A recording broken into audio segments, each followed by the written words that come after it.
entrando naquilo que muitos de vocês deverão querer ouvir.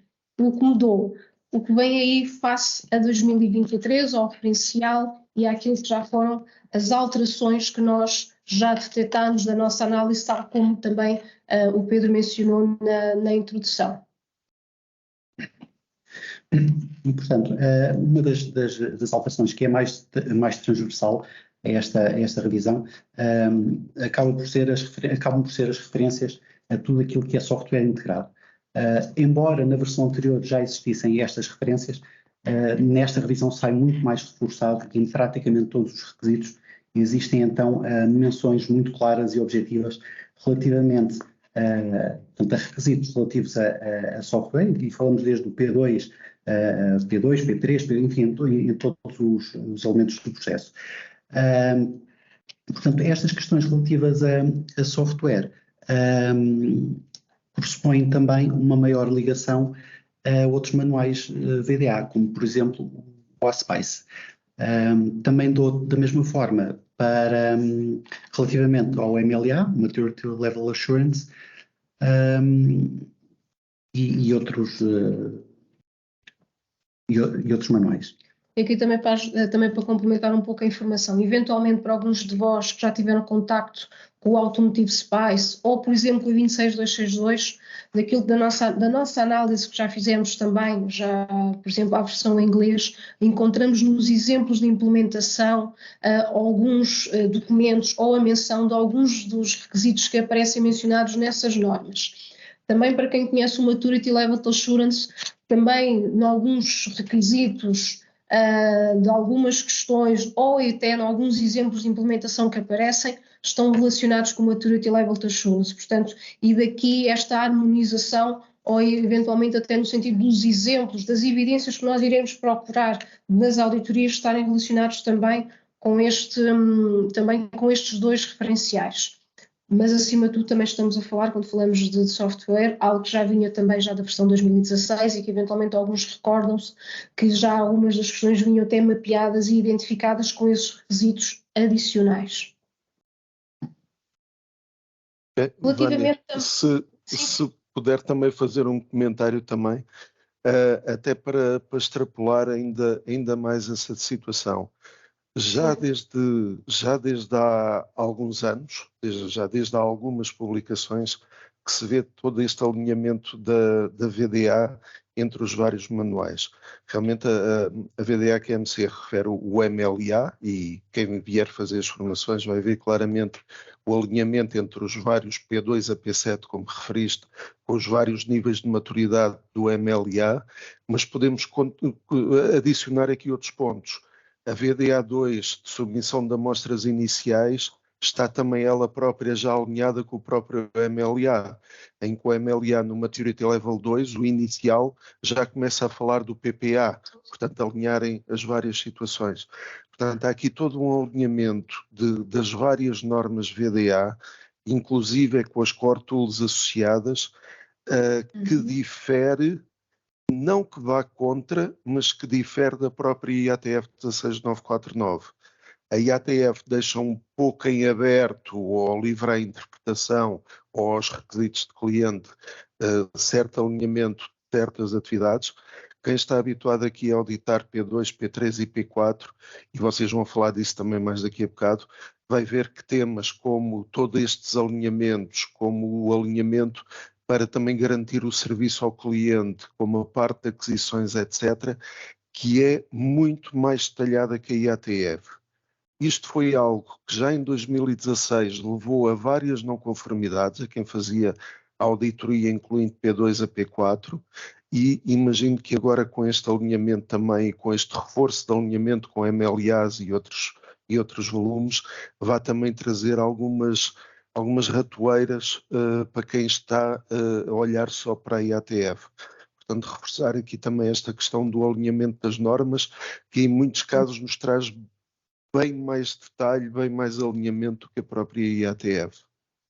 Sim, eu aproveito até para fazer também aqui um reforço, também alinhado com o comentário que fizeste, Pedro. Até mesmo nos exemplos de implementação, e para quem já teve a formação de VDA2, a sexta área de documentos a entregar está relacionada com o software, e isso também já aparece refletido nesta VDA 6.3 de 2023. Portanto, já esse desdobramento não só do Automotive Spice ou do Maturity Level Assurance, mas também da própria VDA2, daquilo que foi a sua última revisão. Sim, sem dúvida alguma. Sim. E sem querer aqui tomar lados, mas a VDA2 tem 2 anos de existência, o manual PIPAP tem já uns bons anos em cima, portanto a questão de software, etc., não é propriamente sequer abordada. Sim, portanto, para quem Exato. tem aqui vários clientes, tem que ter isto em conta. Sim, porque realmente nos exemplos encontramos muitos mais exemplos agora para produtos com software integrado do que encontrávamos em 2016, apesar que já tinha sido, digamos, incluído no questionário. Agora está muito, digamos, está mais presente e muito mais reforçado, sim. Ok. Bom. E avançando também com outro, não diria um reforço, mas sim já uma novidade. E para quem se recorda, dentro do P2, P3 e P4, relacionado com o tema dos fornecedores, de compras, de aquisições, muitas vezes o procurement, como vamos encontrando em algumas organizações estas atividades assim definidas, aparecem-nos 2 questões a nível do P3 e do P4 deste tema. Portanto, anteriormente tínhamos a questão 2.5, apenas para este bloco, antes do início de produção séria, para avaliarmos o tema dos fornecedores, portanto, dentro dos vários âmbitos das compras de um projeto.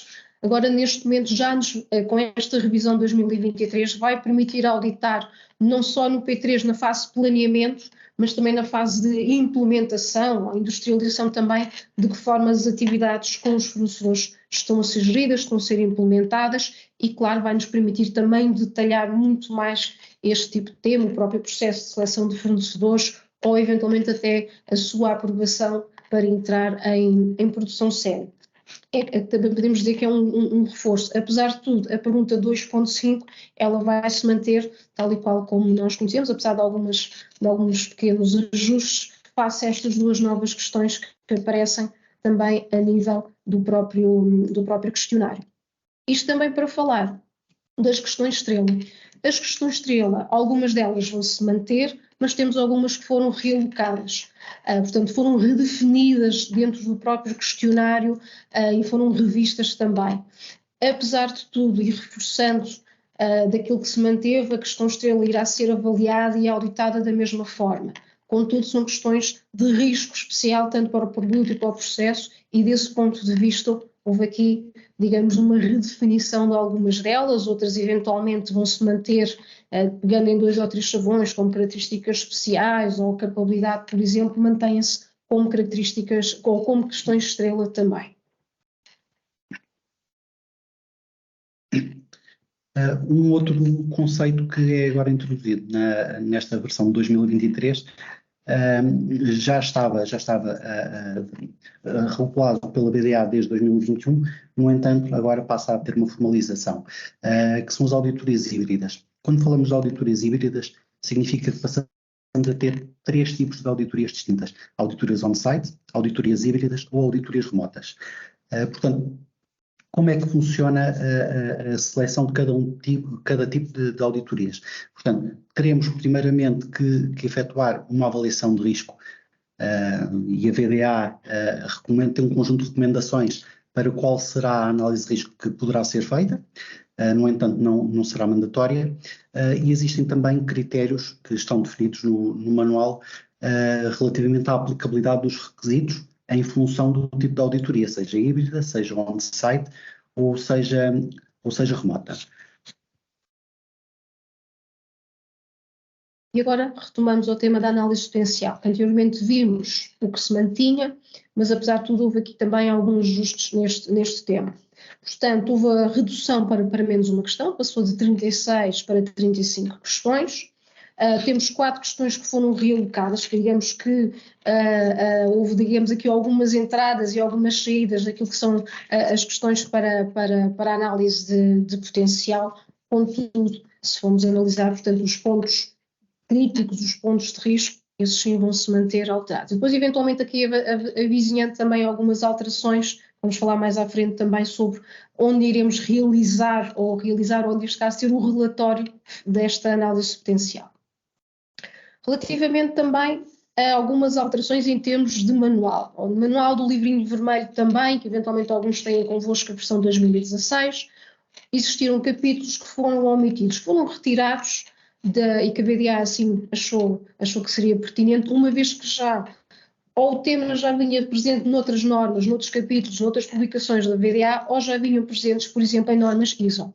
O capítulo 4, eventualmente alguns recordam-se deste capítulo, no primeiro dia de formação falávamos do processo de auditoria. O processo de auditoria estamos a falar de como gerir, planear, realizar a auditoria, e que são temas que já vêm definidos na ISO 19011, que define este conjunto de requisitos e de práticas para o processo de auditoria e que neste momento já não está presente na norma. Por outro lado, o capítulo 8 relacionado com a auditoria de serviços, que eventualmente grande parte de vocês poderá não estar tão recordado, porque acredito que a maioria dos presentes são auditores de produção séria, não tanto para a parte dos serviços, mas vocês recordam-se nos primeiros slides como uma clarificação que também existia uma auditoria VDA 6.3 para a temática dos serviços. Esse capítulo saiu dentro da norma, portanto houve esta redução, e ainda o capítulo 10 de boas práticas e de lições aprendidas, que era um capítulo já de comentário, já digamos de auxílio para nós enquanto auditores, no sentido de ver as boas práticas, ou como criar lições aprendidas na base do conhecimento, e aparecia até alguns exemplos de processos produtivos, também foi retirado do manual. E isto tudo também dentro daquilo que foi retirado com esta revisão de 2016. Também se recordam, também eventualmente, dentro do P6 nós tínhamos um 7º elemento que era avaliado, transporte e manuseamento de produto, de peças dentro da produção, e que era um conjunto de 8 questões que vinham, se a memória não me falha, considerando as entradas, a gestão de materiais e também as saídas, 8 questões dentro do P6. Essa avaliação adicional neste momento já não consta quando olhamos aos sub-elementos de processo que estão presentes no P6. Portanto, também aqui mais um elemento que já não irá aparecer em termos de relatório, considerando a nova versão. Isto tudo, o que é que isto também vai nos demonstrar em termos de futuro? Ou eventualmente as possíveis novidades, quem sabe uma apresentação para o próximo ano, talvez para 2024.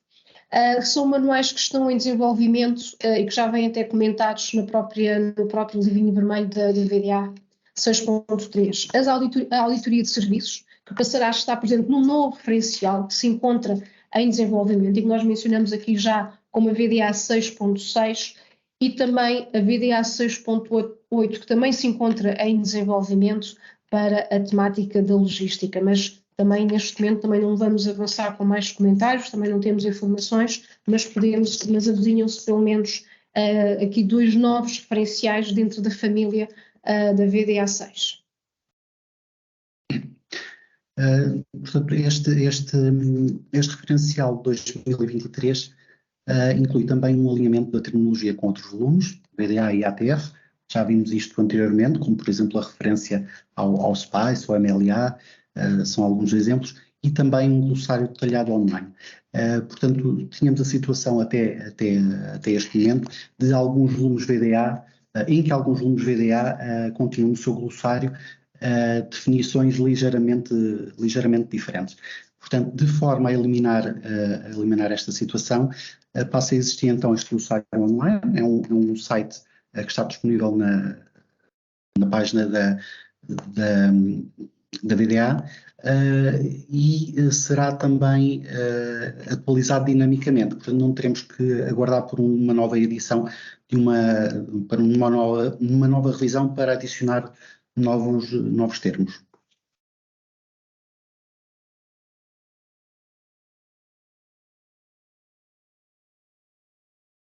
Ok. Agora vamos referir alguns pontos até, que eu diria, para termos atenção. Ou seja, são situações que alteram e que eventualmente, até imaginando alguns pontos que podem ser não digo tão controversos, mas que eventualmente já nos levarão a ter alguns cuidados daqui para o futuro nas nossas auditorias de processo. Okay. Por exemplo, há pouco foi referido que no P3 e no P4 eram adicionadas novas questões. Portanto, o resultante é que os resultados do P3 e do P4 do referencial 2016 não serão comparáveis com os 2023.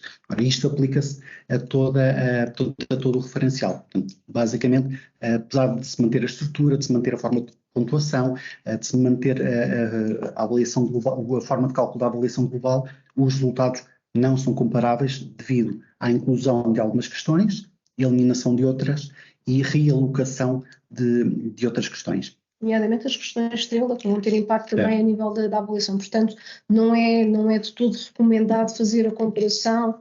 Vamos imaginar as auditorias com o referencial 2016 e comparar já com o referencial de 2023 também. Desse ponto de vista, também um alerta, um cuidado, principalmente quando começamos a comparar resultados da auditoria, se é um A ou se é um B, ou a percentagem final, quando estamos já a comparar referenciais diferentes, mesmo mantendo-se aqui alguns pontos em comum na avaliação.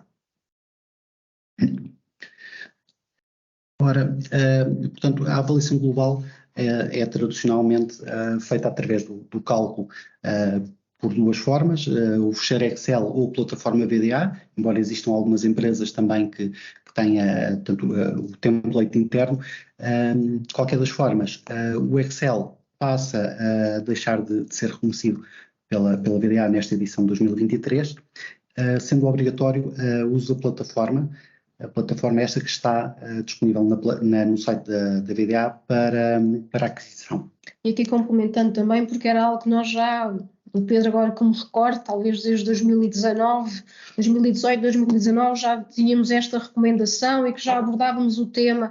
Cuidado, e eventualmente alguns dos presentes devem-se recordar as minhas palavras na formação. Cuidado que o Excel não está a ser atualizado, cuidado porque a macro pode deixar de funcionar. Já íamos lançando aquilo que agora se confirma com esta revisão de 2023. Não há fecheiro Excel, nem nós recebemos materiais de formação. Alguns também devem se recordar que eu cheguei a partilhar convosco a plataforma, o acesso à plataforma também, e como até poderiam adquirir e podem ainda neste momento também adquirir a plataforma, mas apesar de tudo a plataforma, tal como esta imagem, não permite só realizar auditorias de processo, mas também a análise potencial. Portanto, a análise potencial também não iremos ter o Excel como chegamos também a partilhar e mostrar nas formações, mas também vai permitir a realização de outras auditorias, tal como temos aqui, por exemplo, a VDA 6.7, penso que a 6.4 também vem já auditorias para processos de pressão, por exemplo, de ferramentas, de úteis, e também para a auditoria de Field Fair Analysis. Portanto, não é uma plataforma única e exclusivamente para a 6.3 ou para a análise potencial, vai permitir também realizar outras auditorias. Apesar de tudo, também tem algumas vantagens, portanto, funciona como uma cloud, podemos sempre resgatar relatórios antigos, podemos sempre, digamos, ir buscar essa informação, não traz os problemas do Excel de bloquear ou a macro deixar de funcionar ou alguma desatualização também. Portanto, também traz os outros benefícios, controle de informação também, esse controle que é importante. Mas claramente para algumas organizações agora teremos que repensar ou terão que repensar também agora a forma de realizar as suas auditorias. Não sei se o Pedro quer comentar. Sim, só fazer aqui alguns comentários. Estavas a dizer da 6.4, etc. Essas não. 6.1, 6.2 e 6.4 não estão disponíveis aqui na plataforma. Essas ainda, tanto quanto eu sei, não há propriamente um Excel oficial, mas existem formatos no próprio livro que permitem criar depois os formatos editáveis para a auditoria. Aqui, e nós estávamos ainda hoje de manhã a falar nisso, ainda bem recentemente vemos o Excel a funcionar. O Excel já estava limitado a 3 passos do processo, o que em alguns casos poderia ser suficiente, noutros era manifestamente insuficiente, e estava limitado a 4 grupos de produtos, se não me falha a memória. Portanto, isto era já uma limitação. Sim.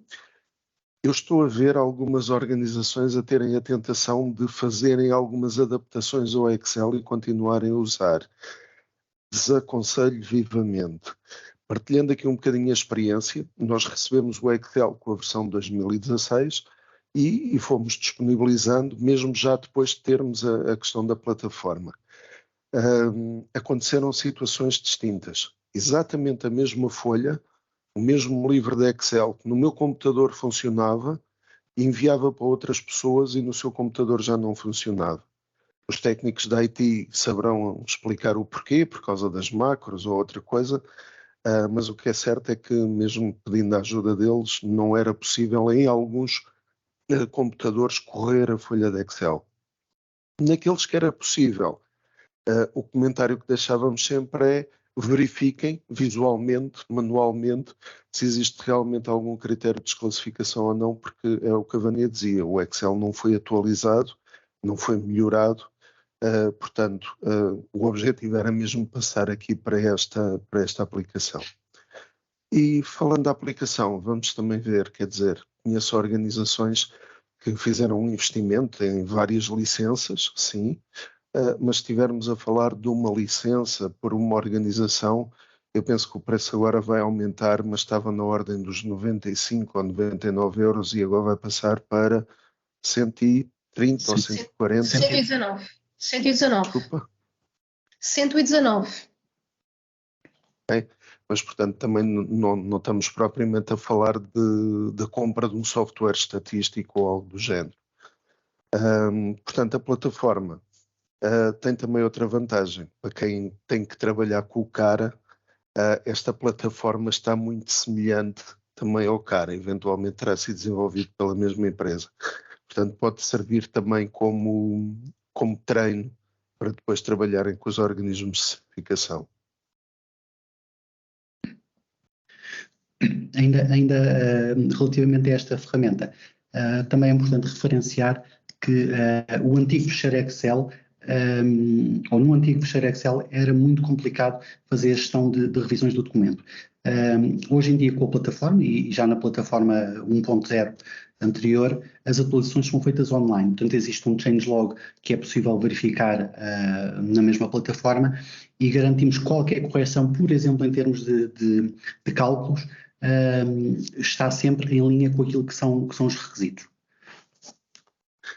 E já agora também um comentário importante, se me permitem, que também um par de vezes me foi colocado. A plataforma garante a confidencialidade. Os relatórios que fizerem, primeiro não precisam de os deixar na plataforma, podem fazer o download e ficam com eles no vosso computador. Depois, isso foi colocado a questão à VDA, a plataforma tanto pode ser usada online como offline e a VDA não tem qualquer tipo de acesso à informação que lá está. Mesmo que tivesse, e às vezes dava este exemplo, imaginem o que era a VDA ter acesso a um exercício que nós fazemos nas formações e em que às vezes pomos assim coisas que não lembro ao diabo. Ter tudo a 10 e depois de repente uma questão com um 0 só para ilustrar as regras de desclassificação. Portanto, eles não têm acesso a essa informação e mesmo que tivessem também dificilmente conseguiriam tirar dali algum tipo de ilação.